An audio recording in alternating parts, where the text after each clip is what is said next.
मैं रवि कुमार, स्वागत है आपका रेनेसा आईएएस में।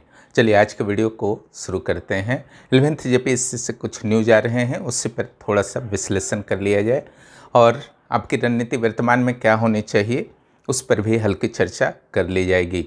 जैसा कि आपको पता है, कुछ दिनों पहले एक लेटर वायरल हुए थे जिससे यह पता चला था कि आयोग के द्वारा सभी उपायुक्तों को निर्देश दिया गया है कि आप लोग 11th जेपीएससी यानी कि सिविल सेवा परीक्षा 2023 के लिए केंद्र निर्धारण की प्रक्रिया शुरू कर दी जाए और कितने अभ्यर्थियों की क्षमता आपके डिस्ट्रिक्ट में है इस संदर्भ में जानकारी प्रदान करने को कहा गया था। उसके बाद उपायुक्त के द्वारा सभी जिला शिक्षा पदाधिकारियों को इस संदर्भ में निर्देश दिए गए।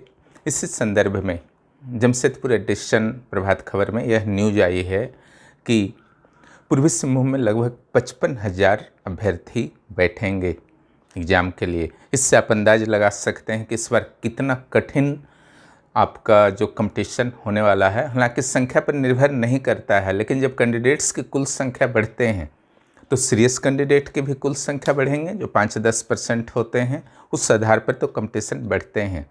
दूसरा जो एक महत्वपूर्ण न्यूज आ रहा है जिसने 11th जेपीएससी के अभ्यर्थियों को थोड़ा सा परेशान किया है और कुछ अभ्यर्थियों को जोश में भी लाया है कि अगस्त में प्रारंभिक परीक्षा का आयोजन का प्रयास आपका आयोग के द्वारा किया जा रहा है।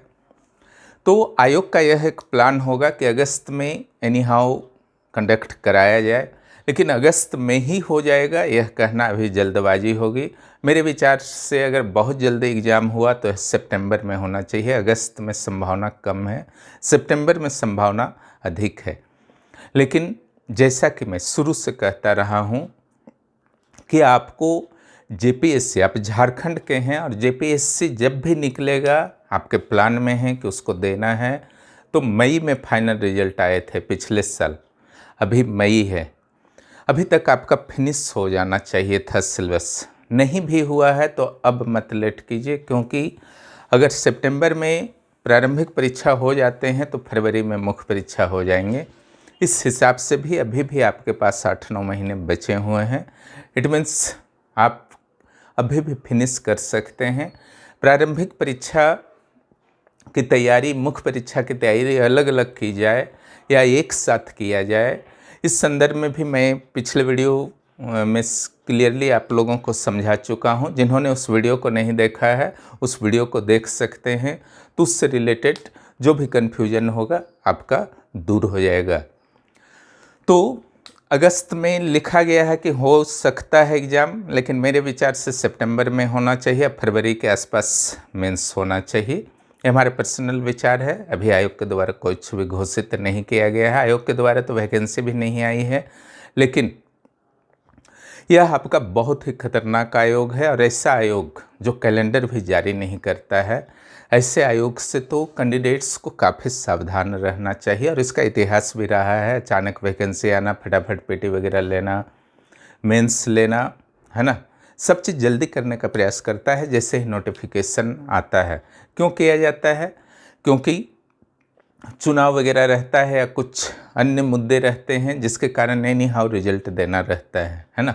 इस बार भी आपके लोकसभा चुनाव हैं नेक्स्ट ईयर, तो निश्चित रूप से आयोग कोशिश करेगा कि यथाशीघ्र परिणाम को भी जारी कर दिया जाए। उसको सिर्फ क्वेश्चन सेट करना है, तैयारी आपको करना है। यह ऐसे अभ्यर्थियों के लिए बहुत ही समस्याजनक हो जाता है जो जेपीएससी झारखंड के हैं और जेपीएससी की तैयारी को अधूरा छोड़कर इसके पीटी और मेंस के सिलेबस को, विशालता को, इसकी गंभीरता को शायद वो समझ नहीं पाते हैं। उनको लगता है बस 2-3 महीना में फिनिश कर लेंगे इसके मेंस पेपर को। ऐसा हो नहीं पाता है। एक एक पेपर करने में अच्छी तरीके से कई महीने लग जाते हैं। बिना इस जेपीएससी के कंप्लीट तैयारी के बीपीएससी के पीछे भागते रहते हैं, अन्य एग्जाम्स के पीछे भागते रहते हैं। अधिकांश कैंडिडेट्स को वहाँ पर भी निराशा हाथ लगती है, फिर से जेपीएससी के शरण में आते हैं, तो बहुत सारे कैंडिडेट्स के लिए लेट हो चुकी रहती है। इसलिए सावधानी रखिए। हर जगह आपको एग्जाम्स देने के अधिकार हैं, रोका नहीं जा रहा है, लेकिन जो आपका आयोग है उसको तो पहले कम से कम सिलेबस को फिनिश करके रखिए उसके बाद वैकेंसी आएगा तो आपके लिए समस्या का बात नहीं होगा, आपके लिए पॉजिटिव पॉइंट्स होंगे।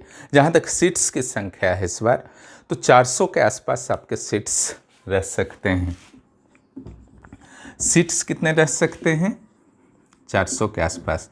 इसमें जेएस की पोस्ट जो हैं भारी संख्या में रहेंगे, 100+। कुछ भी ऑथेंटिक अभी नहीं मिल पाया है, लेकिन ये लगभग आसपास का ही डाटा है। और जेपीएससी के अगर इतिहास को देखा जाए और नियमावली को देखा जाए, वर्तमान जो लैंग्वेज पेपर आपका है उसके सिलेबस में चेंज नहीं होंगे, टेंशन मत लीजिए। सिंपल आप पढ़ते रहिए जैसे भी पढ़ रहे हैं। प्रीलिम्स की जहाँ तक बात है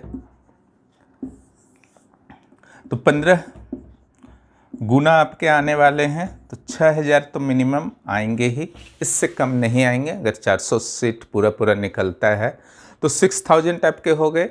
इससे आपका कुछ कारणों से समान मार्क्स, कुछ विवाद वगैरह कारणों से 7000 तक आपके जा सकते हैं प्रीलिम्स रिजल्ट में। ओके, फिर इतने कैंडिडेट्स में आपके कुछ कैंडिडेट तो छोड़ ही देंगे। 5500 मान लीजिए कि मेंस में बैठेंगे, इसमें इंटरव्यू जो कॉल होगा 1000 कैंडिडेट का होगा, 2.5 गुना, 400 गुना 2.5। जितने सीट्स होते हैं उसके 15 गुना आपके मुख्य परीक्षा के लिए कॉल किया जाता है। 400 सीट का 2.5 गुना जो है आपका इंटरव्यू कॉल किया जाता है। आप देख रहे हैं कि यहाँ पर 5 लाख प्लस कैंडिडेट आपके एग्ज़ाम में बैठने वाले हैं, उसमें मात्र 6000 का सिलेक्शन होने वाला है। तो प्रारंभिक परीक्षा का चरण जो होता है अच्छे एक्सपीरियंस कैंडिडेट्स के लिए भी बहुत खतरनाक चरण माना जाता है, आईएएस हो या जेपीएससी हो।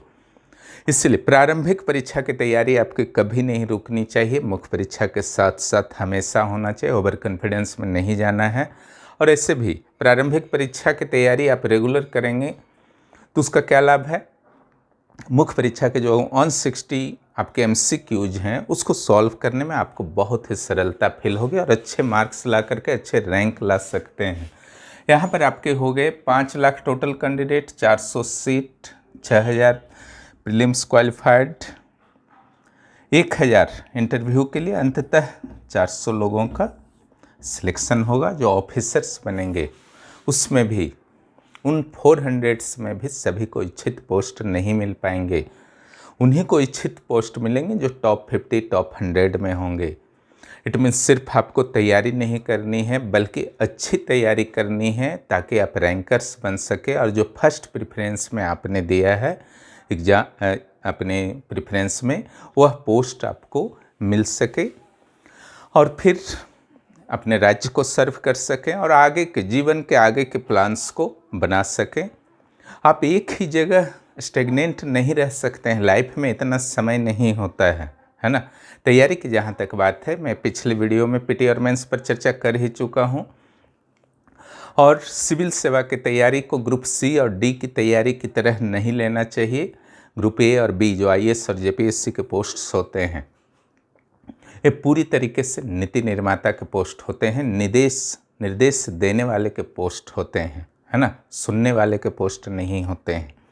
बहुत सारे डिसीजंस खुद भी बिना पूर्व उदाहरण के लेने पड़ते हैं। इनमें से किसी भी पोस्ट पर आप सेलेक्ट होंगे तो एग्ज़ाम का स्वरूप तो टफ होगा। इसको जो अलग बनाता है वो बनाता है मुख्य परीक्षा और इंटरव्यू, है ना। अब मुख्य परीक्षा की आपकी तैयारी नहीं है तो सिविल सेवा तो कभी क्लियर होगा नहीं। मुख्य परीक्षा की तैयारी आपको ऑथेंटिक बुक से करना है, गाइड के भरोसे मत रहिए, आपका मेहनत, ऊर्जा और मनी सारा बर्बाद हो जाएगा। किसी भी गाइड के भरोसे नहीं रहिए, ओरिजिनल बुक से करना है और ओरिजिनल बुक से करने का समय पार हो चुका है। जो कर चुके हैं काफ़ी अच्छा है, जिनका बेस वीक है एनसीईआरटी ज़रूर पढ़िए, जिनका बेस वीक नहीं है डायरेक्ट सिलेबस के अनुसार अपना स्टडी शुरू आपको करना चाहिए, क्योंकि एनसीईआरटी में आपके सिलेबस के अनुसार नहीं है, ना ही किसी राइटर के बुक में उपलब्ध है। वो आपको मटेरियल तैयार करना होगा, पीटी हो, मेंस हो, हर जगह ऑथेंटिक और स्टैंडर्ड्स बुक का, स्टैंडर्ड वेबसाइट का आपको यूज करना है। अलग अलग मंत्रालयों के रिपोर्ट्स का अध्ययन करना है, अलग अलग संस्थाओं के रिपोर्ट्स का अध्ययन करना है, उसके अनुसार वर्क करना है। और अगर किन्हीं को भी बहुत ज़्यादा समस्या हो रही है, कुछ समझ में नहीं आ रहा कि किस तरीके से तैयारी किया जाए, तो फिर रेनेसा IAS आप ज्वाइन कर लीजिए। वहाँ पर प्रॉपर गाइडेंस आपको मिल जाएंगे, अत्यंत कम शुल्क पर वहाँ पर आपको गाइडेंस मिल जाएंगे। सिविल सेवा के लिए वहाँ पर शुल्क को कोशिश किया गया है कि न्यूनतम रखा जाए, जितना से आपको विशेष परेशानी ना हो, और गाइडेंस जो वहाँ पर दिया जाता है वह उच्चतम क्वालिटी का दिया जाता है। वहाँ पर आपको किसी तरीके की कोई भी बुक्स पढ़ने की आवश्यकता नहीं होगी। इसके अलावा जैसे CGL पेपर 3 के भी क्लासेस चलते हैं, और उससे संबंधित कोई भी JSSC के अन्य एग्ज़ाम जो CGL पेपर 3 की तरह सिलेबस हैं, उसके लिए भी आप जुड़ सकते हैं, उससे तैयारी हो जाएगी। IAS 2024 के भी कैलेंडर आ चुके हैं। अगले साल संभवतः 26 मई को आपकी प्रारंभिक परीक्षा है। आज भी 28 मई है, प्रारंभिक परीक्षा है 2023 वालों के लिए। उनको भी बहुत बहुत शुभकामनाएं, अच्छी तरीके से एग्ज़ाम दें। नेगेटिव मार्किंग भी है, इसका ध्यान रखिए। और नेक्स्ट ईयर के जो IAS के एग्ज़ाम हैं 2024 के, उसके लिए हमारी ओर से भी प्रयास है कि इस बार बैच आपका 2-3 महीने में शुरू कर दिया जाए, IAS का पहला बैच, जिससे झारखंड के अभ्यर्थियों को ज़्यादा से ज़्यादा लाभ हो। वीडियो देखने के लिए बहुत बहुत धन्यवाद। फिर मिलते हैं अगले वीडियो में। और जो भी पेड कोर्स में रेनेसा IAS के एडमिशन लेना चाहते हैं 9661163344 पर मुझे व्हाट्सएप पे मैसेज कर सकते हैं। धन्यवाद।